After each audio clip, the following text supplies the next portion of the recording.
तो स्त्री यूनिवर्स की अगली मूवी थामा का ट्रेलर आ चुका है। ट्रेलर अच्छा है, म्यूजिक काफी बढ़िया लगा और देख के समझ में आता है कि इनके पास मटेरियल है। इन्होंने मूवी एवं ही नहीं बना दी, एक अच्छा खासा लोर क्रिएट किया है जिसके हिंट्स इन्होंने पूरे ट्रेलर में डाले हुए हैं, जिसे अगर तुम डिटेल में देखोगे तो समझ में आएगा कि कहानी जितनी सिंपल लग रही है उतनी है नहीं। तो ये जितनी भी डिटेल्स हैं इनको एक एक करके डिस्कस करते हैं। तो ट्रेलर चालू होते ही सबसे पहली चीज जो तुम नोटिस करते हो इसके VFX और कलर ग्रेडिंग में इम्प्रूवमेंट। ट्रेलर का जो पहला ही शॉट है वेम्पायर्स के मंदिर वाला, उसमें बहुत सारी इम्प्रूवमेंट्स करी हैं। मंदिर के पीछे बहुत बड़ा तालाब है जो टीजर वाले शॉट में उतना क्लियर नहीं था। साथ ही में पेड़ वगैरह का सैचुरेशन थोड़ा बढ़ा दिया है। इसी शॉट में हमें एक इम्पोर्टेंट इन्फॉर्मेशन भी मिलती है कि जो वेम्पायर्स इसमें दिखाए जा रहे हैं वो असल में बेताल है, जिनको बनाया तो गाँव और जंगल की रक्षा करने के लिए था, पर नवाजुद्दीन के कैरेक्टर की वजह से अब वो सारे इंसानों का खून पी रहे हैं, उनको मार रहे हैं, अपनी सेना बना रखी है और बच्चे पैदा कर रहे हैं। इसके बाद फिर हमें वेम्पायर्स के मंदिर का शॉट दिखाया जाता है जो पहले वाले से अलग है। तो इसकी पॉसिबिलिटी बहुत ज्यादा है कि दोनों में से कोई एक फ्रेम टाइम जंप के बाद का है। हाँ, मूवी में एक बड़ा टाइम जंप होने वाला है। एक तो नवाज के कैरेक्टर से रिलेटेड होगा। पहला जब वो बगावत करेगा उसे चेन में कैद कर देंगे और दूसरा जब वो उन चेन से आजाद होगा। पहले शॉट के डायलॉग बाजी के अंदर ये लोग मूवी का जो नाम है थामा उसका मीनिंग भी क्लियर कर देते हैं। ये एक पोजीशन का नाम होने वाली है और जैसे इसको डिक्लेयर करा जा रहा था बेतालों की मुखिया को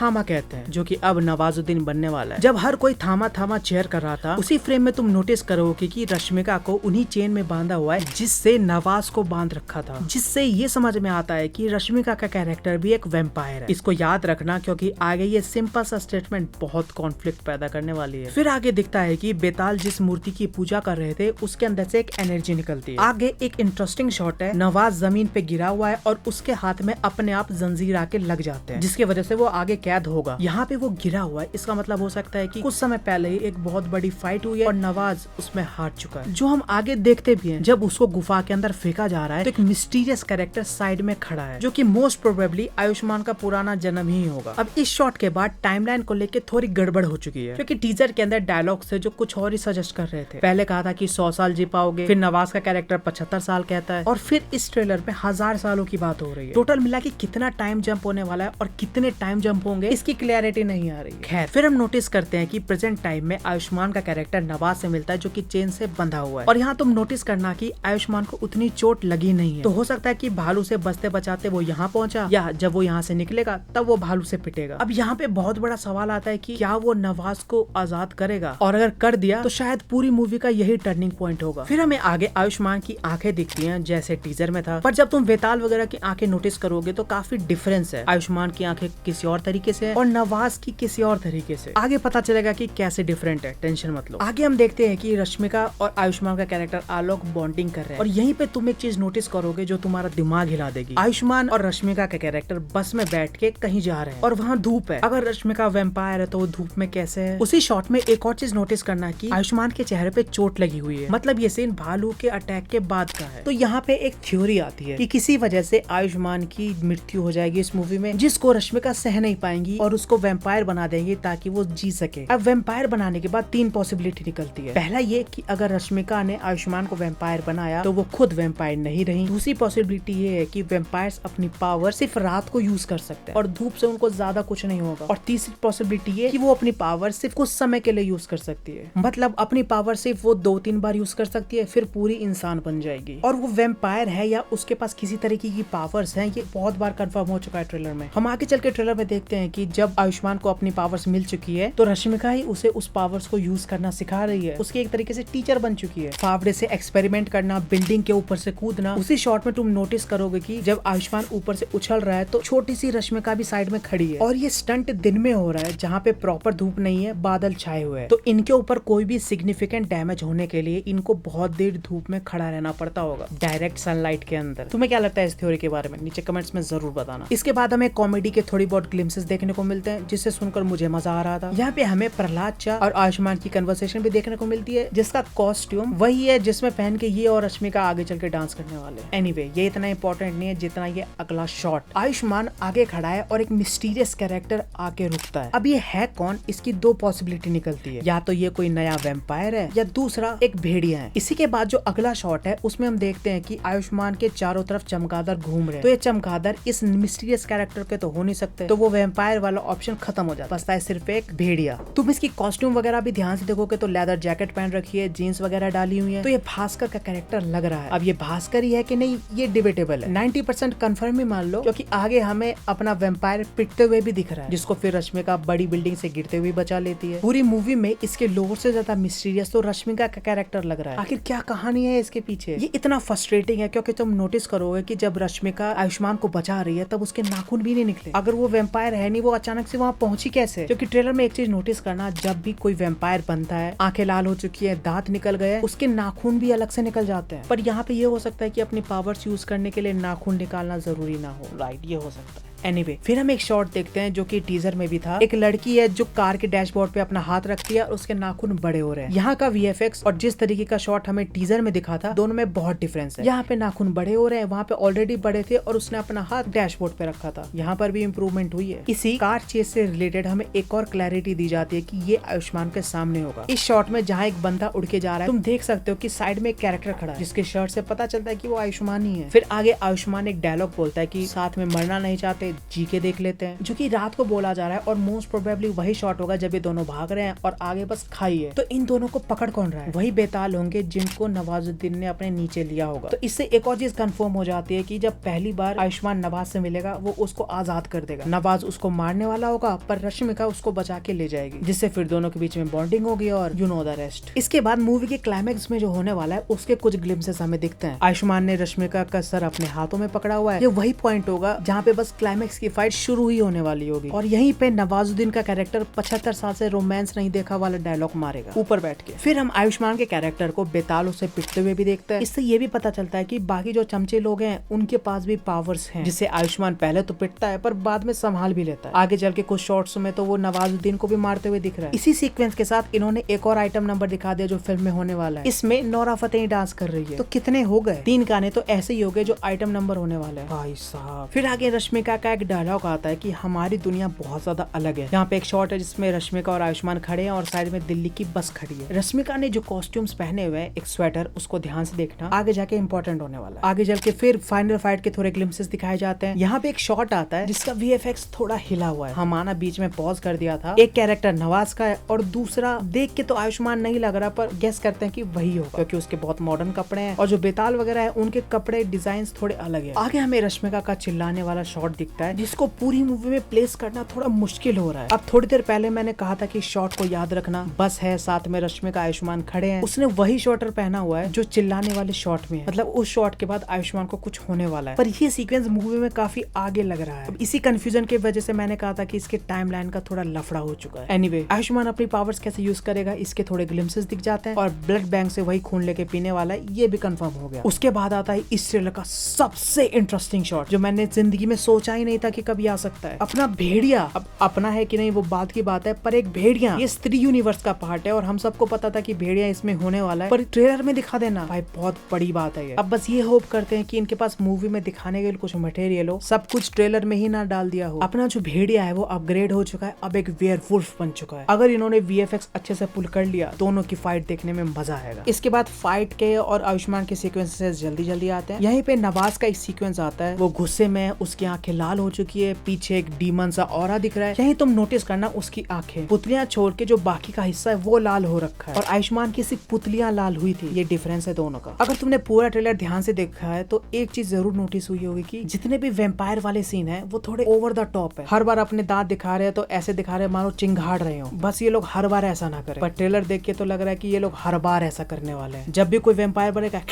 करेंगे, हे भगवान। खैर, फिर हम देखते हैं टाइटल कार्ड और आखिरी में आता है हैंड ऑफ गॉड, वही जिन्हें हमने मुंजिया में देखा था। तो ओवरऑल कहूँ तो थामा का ट्रेलर मुझे पसंद आया। इसका म्यूजिक, विजुअल सब बढ़िया लग रहे हैं, बस थोड़े बहुत इंप्रूवमेंट यहाँ वहाँ होने की जरूरत है। और इसी के साथ ये भी होप करूंगा कि इनके पास मटेरियल हो मूवी में दिखाने का। हाँ पता है वीडियो के स्टार्टिंग में मैंने बोला कि इनके पास मटेरियल है, पर इस ट्रेलर को एनालाइज करने के बाद समझ में आ रहा है कि इन्होंने बहुत सारी चीजें दिखा दी। भेड़िया भी दिखा दिया भाई ट्रेलर में, कॉमेडी भी इसकी बढ़िया ही लग रही है, कैरेक्टर्स भी अच्छे हैं, एक्टर्स भी उसके बढ़िया प्ले कर रहे हैं। देखते हैं मूवी कैसे निकलती है। तुम्हारे क्या थॉट्स है इसको लेकर नीचे कमेंट्स में बताओ एंड सब्सक्राइब।